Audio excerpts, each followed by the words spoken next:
الحمد لله الذي أنزل على عبده الكتاب ولم يجعل له عوجا قيما لينذر بأسا شديدا من لدنه ويبشر المؤمنين الذين يعملون الصالحات أن لهم أجرا حسنا ماكثين فيه أبدا وينذر الذين قالوا اتخذ الله ولدا ما لهم به من علم ولا لآبائهم كبرت كلمة تخرج من أفواههم إن يقولون إلا كذبا فلعلك باخع نفسك على آثارهم إن لم يؤمنوا بهذا الحديث أسفا إنا جعلنا ما على الأرض زينة لها لنبلوهم أيهم أحسن عملا وإنا لجاعلون ما عليها صعيدا جرزا أم حسبت أن أصحاب الكهف والرقيم كانوا من آياتنا عجبا إذ أوى الفتية إلى الكهف فقالوا ربنا آتنا من لدنك رحمة وهيئ لنا من أمرنا رشدا فضربنا على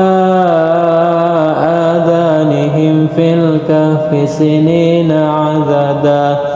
ثم بعثناهم لنعلم أي الحزبين أحصى لما لبثوا أمدا نحن نقص عليك نبأهم بالحق إنهم فتية آمنوا بربهم وزدناهم هدى وربطنا على قلوبهم إذ قاموا فقالوا ربنا رب السماوات والأرض لن ندعو من دونه إلها لقد قلنا إذا شططا هؤلاء قوم اتخذوا من دونه آلهة لولا يأتون عليهم بسلطان بين فمن أظلم ممن افترى على الله كذبا وإذ اعتزلتموهم وما يعبدون إلا الله فأووا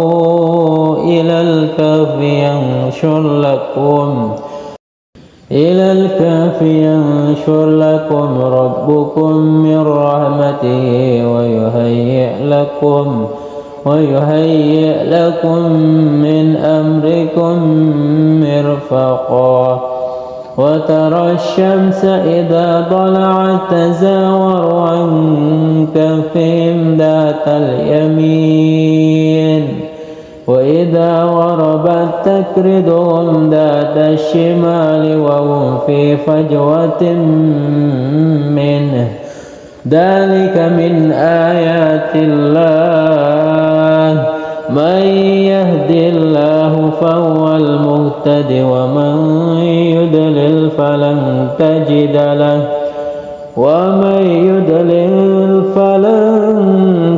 له وليا مرشدا وتحسبهم أيقاظا وهم رقود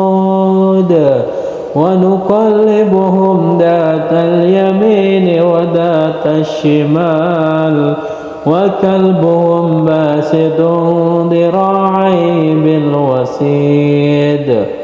لو اطلعت عليهم لوليت منهم فرارا ولملئت منهم رعبا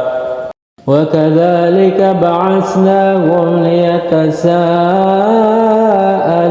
بينهم قال قائل منهم كم لبثتم قالوا لبثنا يوما أو بعد يوم قالوا ربكم أعلم بما لبثتم فابعثوا أحدكم بورقكم هذه إلى المدينة فلينظر أيها أزكى طعاما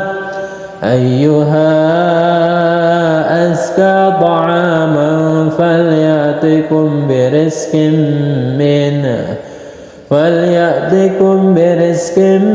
منه وليتلطف ولا يشعرن بكم أحدا إنهم إن يظهروا عليكم يرجموكم أو يعيدوكم في ملتهم ولن تفلحوا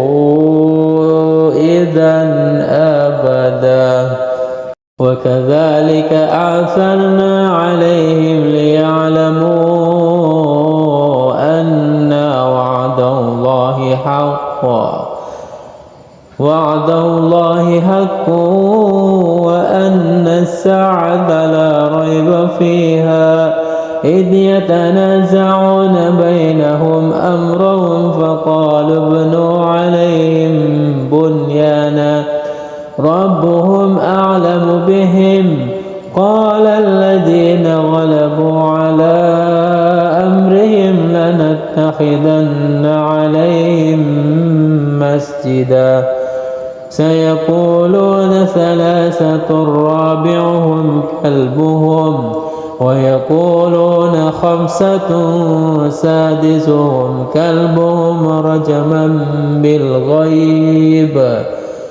ويقولون سبعة وثامنهم كلبهم قل ربي أعلم بعدتهم ما يعلمهم إلا قليل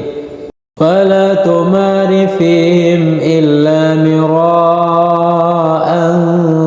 ظاهرا ولا تستفت فيهم منهم أحدا ولا تقولن لشيء إني فاعل ذلك غدا إلا أن يشاء الله واذكر ربك إذا نسيت وقل عسى أن يهديني ربي لأقرب من هذا رشدا